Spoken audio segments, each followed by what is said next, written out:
असलामुअलैकुम दोस्तों, ਤੁਸੀਂ ਵੇਖ ਰਹੇ ਹੋ ਪਾਕ ਪੰਜਾਬ ਟੀਵੀ।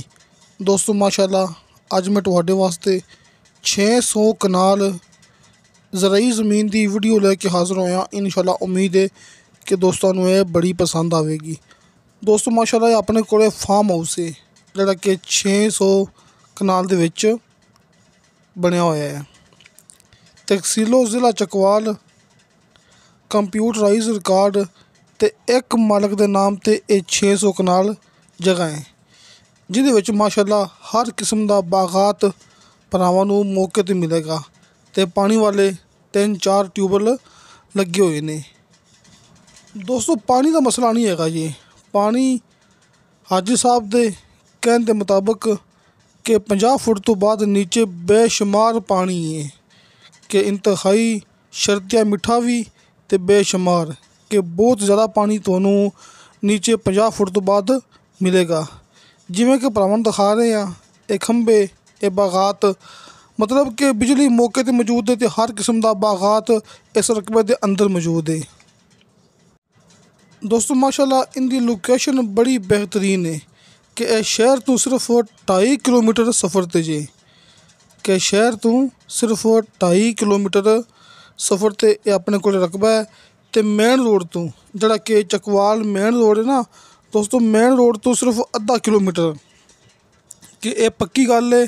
ਹਾਜੀ ਸਾਹਿਬ ਦੇ ਕਹਿਣ ਦੇ ਮੁਤਾਬਕ ਕਿ ਗਰੰਟੀ ਹੈ ਕਿ ਅੱਧਾ ਕਿਲੋਮੀਟਰ ਸਫ਼ਰ ਹੈ ਵੱਡੇ ਮੇਨ ਰੋਡ ਤੋਂ ਜਿਹੜਾ ਕਿ ਚਕਵਾਲ ਮੇਨ ਰੋਡ ਹੈ ਅਤੇ ਮੌਕੇ ਤੱਕ ਆਉਂਦਾ ਹੈ ਵੱਡਾ ਕਾਰਪੇਟ ਰੋਡ। ਇਸ ਤੋਂ ਇਲਾਵਾ ਦੋਸਤੋ ਹਾਜੀ ਸਾਹਿਬ ਦੇ ਕਹਿਣ ਦੇ ਮੁਤਾਬਕ ਇਹਦੇ ਵਿੱਚ 3000 ਦੋਸਤੋ 3000 ਫਲਦਾਰ ਦਰਖਤ ਲੱਗੇ ਹੋਏ ਨੇ, ਜਿਹਦੇ ਵਿੱਚ ਤਕਰੀਬਨ ਕੋਈ 80% ਮਾਲਟਾ ਹੈ। ਇਸ ਤੋਂ ਇਲਾਵਾ ਇਹਦੇ ਵਿੱਚ ਬਹੁਤ ਵੱਡਾ ਡੇਰਾ ਮੌਜੂਦ ਹੈ, ਡੇਅਰੀ ਫਾਰਮ ਮੌਜੂਦ ਹੈ ਅਤੇ ਪੋਲਟਰੀ ਫਾਰਮ ਮੌਜੂਦ ਹੈ ਅਤੇ ਮਾਸ਼ਾਅੱਲਾ ਟਰਪੈਨਾ ਵੀ ਇਹਦੇ ਵਿੱਚ ਮੌਜੂਦ ਨੇ। ਇਸ ਤੋਂ ਇਲਾਵਾ ਇੱਕ ਅਦਦ ਮਛਲੀ ਫਾਰਮ ਦੋਸਤਾਂ ਨੂੰ ਇਸ ਜ਼ਮੀਨ ਦੇ ਅੰਦਰ ਮਿਲੇਗਾ, ਇਹ ਭਰਾਵਾਂ ਦੇ ਸਾਹਮਣੇ। ਇਸ ਤੋਂ ਇਲਾਵਾ ਮਾਸ਼ਾਅੱਲਾ ਪਾਣੀ ਵਾਲਾ ਚਸ਼ਮਾ ਮੌਜੂਦ ਹੈ ਕਿ ਭਰਾਵਾਂ ਨੂੰ ਜਿਹੜਾ ਪਾਣੀ ਵਾਲਾ ਚਸ਼ਮਾ ਹੈ ਉਹ ਵੀ ਮਿਲੇਗਾ ਕਿ ਤੁਸੀਂ ਉਹਦੇ ਵਿੱਚੋਂ ਪਾਣੀ ਲਗਾ ਸਕਦੇ ਜੀ।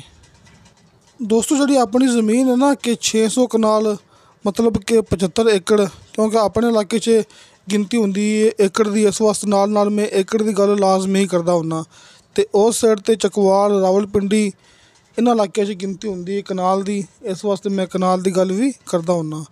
ਦੋਸਤੋ ਇਸ ਜ਼ਮੀਨ ਦੇ 4 ਚੁਫੇਰੇ ਮੁਕੰਮਲ ਬਾਉਂਡਰੀ ਲੱਗੀ ਹੋਈ ਹੈ, ਮਤਲਬ ਕਿ ਜਿਹੜੀ ਲੋਹੇ ਦੀ ਬਾੜ ਹੁੰਦੀ ਹੈ ਨਾ ਤੁਹਾਨੂੰ ਆਪਣੀ ਜ਼ਮੀਨ ਦੇ ਇਰਦ ਗਿਰਦ ਮਿਲੇਗੀ ਕਿ 4 ਚੁਫੇਰੇ ਮਾਲਕ ਨੇ ਮਾਸ਼ਾਅੱਲਾ ਲਾਈ ਹੋਈ ਹੈ।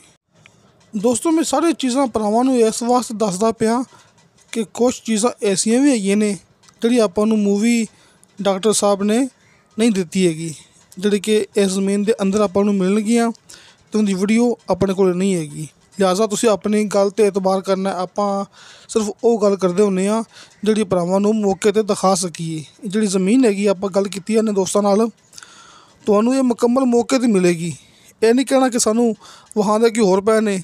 ਆ ਵੇਖ ਲਓ, ਤਸੱਲੀ ਕਰ ਲਓ, ਇਹ ਟਰਪੈਨ, ਖੰਭਾ, ਟਰਾਂਸਫਾਰਮ, ਡੇਰੇ ਸ਼ੇਰੇ, ਇਹ ਬਾਗਾਤ, ਇਹ ਹਰ ਚੀਜ਼ ਤੁਹਾਨੂੰ ਆਪਣੀ ਇਹ 600 ਕਨਾਲ ਜ਼ਮੀਨ ਦੇ ਅੰਦਰ ਮਿਲਣੀ ਹੈ। ਦੋਸਤੋ ਮਤਲਬ ਕਿ ਜਿਹੜੀ ਆਪਾਂ ਡਿਮਾਂਡ ਕਰਾਂਗੇ ਨਾ, ਜਿੰਨੀ ਡਾਕਟਰ ਸਾਹਿਬ ਨੇ ਡਿਮਾਂਡ ਰੱਖੀ ਹੈ ਮਾਲਕ ਦੇ ਕਹਿਣ ਦੇ ਮੁਤਾਬਕ, ਕਿਸੇ ਵੀ ਚੀਜ਼ ਦੇ ਮਲਬੇ ਦੇ ਪੈਸੇ ਅਲੱਗ ਨਹੀਂ ਹੋਣਗੇ ਕਿ ਜੋ ਵੀ ਚੀਜ਼ ਹੈ ਡੇਰਾ, ਡੇਅਰੀ ਫਾਰਮ, ਪੋਲਟਰੀ ਫਾਰਮ, ਹਰ ਚੀਜ਼ ਦੋਸਤਾਂ ਨੂੰ ਉਸੇ ਕੀਮਤ ਦੇ ਅੰਦਰ ਮਿਲੇਗੀ ਜਿੱਥੇ ਆਪਣੀ ਗੱਲ ਤੈਅ ਹੋਗੀ। ਅਤੇ ਦੋਸਤੋ ਇਹ 600 ਕਨਾਲ ਇਹ ਜ਼ਰਾਈ ਜ਼ਮੀਨ ਇਹਦੀ ਡਿਮਾਂਡ ਕੀਤੀ ਹੈ ਮਾਲਕ ਨੇ ਫੀ ਕਨਾਲ ਦੇ ਹਿਸਾਬ ਨਾਲ 3.5 ਲੱਖ ਰੁਪਇਆ। ਦੋਸਤੋ 3,50,000 ਰੁਪਇਆ ਫੀ ਕਨਾਲ ਦੇ ਹਿਸਾਬ ਨਾਲ ਡਿਮਾਂਡ ਹੈ। ਕਮੀ ਪੇਸ਼ੀ ਪਿਆਰ ਮੁਹੱਬਤ ਹੋ ਜਾਏਗਾ। ਜ਼ਾਹਰ ਹੈ ਕਿ ਜਿਹੜੇ ਇਲਾਕੇ 'ਚ ਕਨਾਲ ਦੀ ਗਿਣਤੀ ਹੋਵੇ ਉਸ ਇਲਾਕੇ 'ਚ ਡਿਮਾਂਡ ਵੀ ਆਪਾਂ ਕਨਾਲ ਦੀ ਦੱਸਦੇ ਹੁੰਦੇ ਹਾਂ। ਬਾਕੀ ਇਹ ਹਰ ਦੋਸਤ ਖੁਦ ਅੰਦਾਜ਼ਾ ਲਗਾ ਸਕਦਾ ਹੈ ਕਿ ਕਿੰਨੇ ਏਕੜ ਜਗ੍ਹਾ ਬਣਦੀ ਹੈ ਅਤੇ ਏਕੜ ਦੀ ਕੀਮਤ ਕਿੰਨੀ ਬਣਦੀ ਹੈ। ਅਤੇ ਦੋਸਤੋ ਹਾਜੀ ਸਾਹਿਬ ਦਾ ਹਾਜੀ ਅਰਫਾਨ ਸਾਹਿਬ ਦਾ ਕਾਲ ਐਂਡ WhatsApp ਨੰਬਰ ਭਰਾਵਾਂ ਨੂੰ ਸਾਹਮਣੇ ਸਕਰੀਨ 'ਤੇ ਮਿਲ ਗਿਆ ਹੋਣਾ ਹੈ। ਤੁਸੀਂ ਇਸ ਨੰਬਰ 'ਤੇ ਕਾਲ ਵੀ ਕਰ ਸਕਦੇ ਜੇ ਅਤੇ WhatsApp 'ਤੇ ਮੈਸੇਜ ਵੀ ਕਰ ਸਕਦੇ ਜੇ। ਅਤੇ ਕਿਸੇ ਦੋਸਤ ਨਾਲ ਗੱਲ ਕਰਨੀ ਹੋਵੇ ਮੇਰੇ ਨਾਲ, ਕਿਉਂਕਿ ਮੇਰੀ ਗਰੰਟੀ ਹੁੰਦੀ ਆਪਣੀ ਮੂਵੀ ਫੇਕ ਨਹੀਂ ਹੁੰਦੀ, ਝੂਠੀ ਨਹੀਂ ਹੁੰਦੀ। ਅਤੇ ਮੇਰਾ WhatsApp ਨੰਬਰ ਲੱਗਿਆ ਹੁੰਦਾ ਹੈ ਹਰ ਮੂਵੀ ਦੀ ਡਿਸਕ੍ਰਿਪਸ਼ਨ ਦੇ ਵਿੱਚ। ਆਪਣਾ ਸਿਰਫ WhatsApp ਨੰਬਰ, ਤੁਸੀਂ WhatsApp 'ਤੇ ਮੈਨੂੰ ਚੈਟ ਕਰਨੀ ਹੈ ਜਾਂ ਫਿਰ ਵੌਇਸ ਮੈਸੇਜ ਕਰਨਾ ਹੈ, ਤੁਹਾਨੂੰ ਫੌਰਨ ਉਹਦੀ ਰਿਪਲਾਈ ਮਿਲੇਗੀ। ਅਤੇ ਆਪਣਾ ਆਫਿਸ ਹੈ, ਆਪਣਾ ਦਫ਼ਤਰ ਹੈ ਆਰਫ ਵਾਲਾ ਸ਼ਹਿਰ। ਭਾਈ ਸ਼ਫਕਤ ਸਾਹਿਬ ਆਪਣੇ ਨਾਲ ਕੰਮ ਕਰਦੇ ਨੇ, ਉਹਨਾਂ ਦਾ ਵੀ WhatsApp ਕਾਲ ਨੰਬਰ ਨੀਚੇ ਡਿਸਕ੍ਰਿਪਸ਼ਨ ਦੇ ਵਿੱਚ ਲੱਗਿਆ ਹੁੰਦਾ ਹੈ। ਅਤੇ ਦੋਸਤੋ ਇਨਸ਼ਾ ਅੱਲਾਹ ਤਾਲਾ ਬਾਸ਼ਰਤੇ ਜ਼ਿੰਦਗੀ ਬਾ ਫਜ਼ਲ ਖੁਦਾ ਮਿਲਾਂਗੇ ਅਗਲੀ ਵੀਡੀਓ 'ਤੇ। ਅੱਲਾ ਹਾਫਿਜ਼।